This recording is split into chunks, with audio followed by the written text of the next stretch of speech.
இந்திய பிரதம மந்திரி நரேந்திர மோடி வாரணாசி நாடாளுமன்ற தொகுதியில் போட்டியிடுவதற்கான வேட்பு மனுவை இன்று சமர்ப்பித்தார். அங்குள்ள சில ஆலயங்களில் வழிபாடு செய்த பின்னர் மோடி இன்று காலை வேட்புமனுவை சமர்ப்பித்தார். அன்புமணி ராமதாஸ், ஜி.கே. வாசன் உட்பட்ட பல கூட்டணி கட்சிகளின் தலைவர்கள் மோடியுடன் சென்றார்கள். வாரணாசி தொகுதியில் அவர் 3வது முறையாக போட்டியிடுகிறார். தேர்தல் இறுதி நாளான 7ஆம் கட்டத்தில் வாரணாசியில் வாக்கெடுப்பு நடைபெறவுள்ளது. மும்பையில் நேற்று விளம்பர தட்டி ஒன்று வீழ்ந்து விபத்துக்குள்ளான சம்பவத்தில் மரணமானோரின் எண்ணிக்கை 14ஆக அதிகரித்துள்ளது. எரிபொருள் நிரப்பு நிலையம் ஒன்றின் அருகில் அமைக்கப்பட்டிருந்த 100 அடி விளம்பர தட்டி நேற்று மாலை நிலவிய இடிமுழக்க புயலின் போது காற்றின் வேகத்தால் உடைந்து எரிபொருள் நிரப்பு நிலையத்தில் இருந்த வாகனங்கள் மீது மக்கள் மீதும் விழுந்தது. இந்த சம்பவத்தில் மேலும் 70 பேர் காயமடைந்தார்கள். இந்த விளம்பர தட்டி வைப்பதற்கு மும்பை மாநகர சபையின் அனுமதி பெறப்படவில்லை என செய்தி வெளியாகியுள்ளது. தமிழகத்தின் சென்னையிலும் மதுரையிலும் வெயிலில் கட்டுமான தொழிலாளர்கள் பாதிக்கப்படுவதை தடுப்பதற்காக நேர கட்டுப்பாடு அறிவிக்கப்பட்டுள்ளது. காலை 10 மணிக்கும் மாலை 4 மணிக்கும் இடைப்பட்ட நேரத்தில் திறந்த வெளிகளில் கட்டுமான பணிகள் இடம்பெறக்கூடாது என அனைத்து கட்டுமான நிறுவனங்களுக்கும் தொழிலாக பாதுகாப்பு இயக்கம் உத்தரவிட்டுள்ளது. இந்த மாத இறுதி வரை இந்த உத்தரவு நடைமுறையில் இருக்கும். இந்த உத்தரவு பின்பற்றப்படுவதை உறுதி செய்யுமாறு அதிகாரிகளுக்கு உத்தரவிடப்பட்டுள்ளது. தமிழக அரசு கருவுற்ற பெண்களுக்கு உரிய காலத்தில் மகப்பேற்று நிதியை வழங்க வேண்டும் என பாட்டாளி மக்கள் கட்சி நிறுவனர் மருத்துவர் ராமதாஸ் கோரியுள்ளார். மகப்பேற்று நிதியுதவி திட்டத்தின் கீழ் 2 லட்சத்துக்கும் அதிகமான பெண்களுக்கு வழங்கப்பட வேண்டிய 14,000 ரூபாய் பணமும் 4,000 ரூபாய் மதிப்புள்ள ஊட்டச்சத்து திட்டமும் பல மாதங்களாக வழங்கப்படவில்லை என்ற தகவல் அதிர்ச்சி அளிப்பதாக அவர் குறிப்பிட்டுள்ளார். இந்த திட்டத்தின் உதவிகள் உரிய நேரத்தில் கிடைக்காவிட்டால் இந்த திட்டத்தின் நோக்கமே தோல்வி அடையும் என கூறிய அவர், மத்திய அரசுக்கு விவரங்களை வழங்குவதில் ஏற்பட்ட தாமதமே காரணம் என கூறப்படுவதால் இதை சீர் செய்ய வேண்டும் என கேட்டுள்ளார். அம்பாறை மாவட்டம் பாண்டிருப்பு பகுதியில் முள்ளிவாய்க்கால் கஞ்சி தயாரிக்க எடுக்கப்பட்ட முயற்சியை இலங்கை காவல்துறையினர் தடுத்து நிறுத்தியுள்ளார்கள். கல்முனை பாண்டிருப்பு அரசடியம்மன் ஆலய முன்றலில் தமிழ் தேசிய மக்கள் முன்னணி ஏற்பாட்டில் காணாமல் ஆக்கப்பட்டோரின் உறவினர்களின் அம்பாறை மாவட்ட சங்கத்தினரும் பொதுமக்களும் இணைந்து கஞ்சி தயாரித்து பரிமாற இருந்தார்கள். அங்கு சென்ற காவல்துறையினர் கல்முனை நீதிவான் நீதிமன்றம் தமிழ் தேசிய மக்கள் முன்னணியின் மாவட்ட அமைப்பாளர் புஷ்பராஜ் துசாந்தன் என்பவருக்கு தடை விதித்துள்ளதாக கூறி நிகழ்வை தடுத்து நிறுத்தினார்கள். காணாமல் ஆக்கப்பட்டோரின் உறவினர்கள் சங்கத்தின் தலைவி தம்பிராசா செல்வராணியை அங்கிருந்து செல்லுமாறு அவர்கள் எச்சரித்தார்கள்.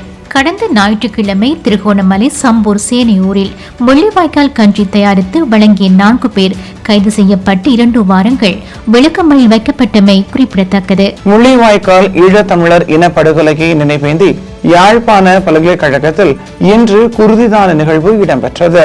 மாணவர்கள், விரிவுரையாளர்கள், ஊழியர்கள் என பலரும் இதில் கலந்து கொண்டார்கள். விஞ்ஞான பீட நுழைவாயிலில் முள்ளிவாய்க்கால் கஞ்சியும் வழங்கப்பட்டது. இதேவேளை வல்வெட்டி துறையில் முள்ளிவாய்க்கால் நினைவு ஊர்தி பவனியும் முள்ளிவாய்க்கால் கஞ்சி வழங்கும் நிகழ்வும் இன்று இடம்பெற்றன. தமிழீழ விடுதலை புலிகளின் தலைவர் வேலுப்பிள்ளை பிரபாகரன் அவர்களின் குடும்ப வீடு அமைந்திருந்த ஆலடி சந்தையில் இந்த நிகழ்வுகள் இடம்பெற்றன. இலங்கையில் காலநிலை மாற்றம் காரணமாக 2050ஆம் ஆண்டளவில் பொருளாதாரத்தின் 1.2 விழுக்காடு இழக்கப்படும் என ஜனாதிபதியின் மூத்த ஆலோசகர் ருவான் விஜயவர்தன தெரிவித்துள்ளார். விவசாய தொழில்துறையை பாதுகாப்பதற்கு இலங்கை நடவடிக்கை எடுப்பது இன்றியமையாதென கூறினார். இலங்கை ஜனாதிபதி ரணில் விக்ரமசிங்க பசுமையான பொருளாதாரத்தில் நம்பிக்கை கொண்டிருப்பதாகவும் அவரது திட்டத்தின் கீழ் வெப்பவலய நாடுகள் ஒன்று சேர்ந்து வளர்ந்த நாடுகளிடம் இழப்பீடு கோர வேண்டும் என அவர் தெரிவித்தார். இலங்கை அரசு நீர் கட்டணத்தை குறைக்க கூடும் என நீர் விநியோக வடிகால் அமைப்பு அமைச்சர் ஜீவன் தொண்டமான் தெரிவித்துள்ளார். நீருக்கான செலவின் பெரும்பகுதி எரிபொருளுக்காகவே ஏற்படுவதாக கூறிய அவர், இலங்கை ரூபாவின் பெறுமதி அதிகரித்துள்ளதால் விரைவில் கட்டணத்தை குறைக்கக்கூடியதாக இருக்கும் என கூறினார். நீர் கட்டணத்தை கணிப்பிடுவதற்காக இலங்கை அரசு சூத்திரம் ஒன்றை தயாரித்துள்ள போதிலும் இதுவரை அது நடைமுறைப்படுத்தப்படவில்லை. இலங்கை அரசு மருத்துவமனைகளில் உள்ள மருத்துவர்கள் அல்லாத மருத்துவத்துறை பணியாளர்கள் சப்ர முகப மாகாண மருத்துவமனைகளில் இன்று 4 மணித்தியாலம் வேலைநிறுத்தம் செய்தார்கள். ஊக்குவிப்பு, கொடுப்பனவு உட்பட்ட நிபந்தனைகளை நிறைவேற்றுமாறு வலியுறுத்தி இந்த வேலைநிறுத்தத்தை அவர்கள் மேற்கொண்டார்கள். நேற்று மத்திய மாகாண மருத்துவமனைகளில் இந்த வேலைநிறுத்தம் இடம்பெற்றது. தமது கோரிக்கைகள் நிறைவேற்றப்படாவிட்டால் எதிர்வரும் 21ஆம் தேதியின் பின்னர் நாடு தழுவிய அடிப்படையில் காலவரையறை அற்ற வேலைநிறுத்தம் செய்யப்படும் என தொழிற்சங்கங்கள் எச்சரிக்கை விடுத்துள்ளன. இலங்கையில் பல்கலைக்கழக கல்வி சாரா பணியாளர்களின் சம்பள பிரச்சினைகளுக்கு தீர்வு காணும் திட்டம் தாமதமாகியுள்ளது. கல்வி அமைச்சர் சுசில் பிரேமச்சந்திர அவர்களது பிரச்சினைகளுக்கு தீர்வு காணும் அடிப்படையில் திட்டம் ஒன்றை அமைச்சரவை கூட்டத்தில் நேற்று சமர்ப்பித்தார். ஆனால் இதற்கு நிதியமைச்சின் அனுமதியை பெற வேண்டும் என தீர்மானிக்கப்பட்டது. நிதியமைச்சின் அனுமதி பெறப்பட்ட பின்னர் இந்த திட்டம் அமைச்சரவையில் சமர்ப்பிக்கப்பட உள்ளது. இந்த பின்னணியில் தமது போராட்டத்தை தீவிரப்படுத்த உள்ளதாக பல்கலைக்கழக கல்விசாரா பணியாளர்கள் தொழிற்சங்கம் கூறியுள்ளது. இலங்கையில் சுபசேரிய நோயாளர் காவு வாகன சேவை நெருக்கடிகளை எதிர்கொள்வதாக எதிர்க்கட்சி தலைவர் சஜித் பிரேமதாச நாடாளுமன்றத்தில் தெரிவித்துள்ளார். 322 நோயாளர் காவு வாகனங்களில் 56 வாகனங்கள் தற்போது சேவையில் இல்லை எனவும் அவசர மருத்துவ பணியாளர்கள் பலர் புலம்பெயர்ந்து சென்று விட்டதாக புதியவர்கள் இந்த பணியில் இணைய முன் வருவதில்லை என அவர் கூறினார். சுவசேரிய நிதியத்தின் தலைவர் துமிந்திர ரத்நாயக்க இந்த பிரச்சினைகளுடன் வாகனங்களை திருத்துவதற்கான பணியாளர்களும் புலம்பெயர்ந்து சென்று விட்டதாகவும் சம்பளங்களை அதிகரித்து மேம்பட்ட சேவையை வழங்குவதற்கு அதிக பணம் ஒதுக்கப்பட வேண்டும் என கூறியுள்ளார். இலங்கை சென்றுள்ள தெற்கு மற்றும் மத்திய ஆசிய பிராந்தியங்களுக்கான அமெரிக்க துணை ராஜாங்க செயலாளர் டொனால்ட் லூ இலங்கை வெளியுறவு செயலாளர் ஆருணி விஜயவர்தனவை சந்தித்தார். நேற்று இடம்பெற்ற சந்திப்பின் போது பொருளாதாரம் தொடர்பான அண்மைய முன்னேற்றங்கள் குறித்து விஜயவர்தன விளக்கினார். ஆட்சி, சட்டத்தின் ஆட்சி, நிதி மேற்பார்வை, ஊழல் எதிர்ப்பு, மேலிணக்கம் ஆகியன தொடர்பாக அரசு எடுத்துள்ள நடவடிக்கைகள் குறித்தும் அவர் விளக்கம் அளித்தார். ஜனாதிபதி ரணில் விக்ரமசிங்கே, எதிர்க்கட்சி தலைவர் சஜித் பிரேமதாச, தேசிய மக்கள் சக்தியின் அனுரகுமார திசாநாயக்க உட்பட்ட தலைவர்களையும் அவர்களது கட்சிகளின் உறுப்பினர்களையும் டொனால்ட் ட்ரம்ப் சந்தித்தமை குறிப்பிடத்தக்கது. அமெரிக்க ராஜாங்க செயலாளர் ஆண்டனி பிளிங்கன் யுக்ரைன் தலைநகர் கீவுக்கு சென்றுள்ளார். நீண்டகால தாமதத்தின் பின்னர் உக்ரைனுக்கு $61 பில்லியன் உதவியளிக்க காங்கிரஸ் அனுமதி வழங்கிய பின்னர் அவர் அங்கு முதன்முறையாக சென்றுள்ளார்.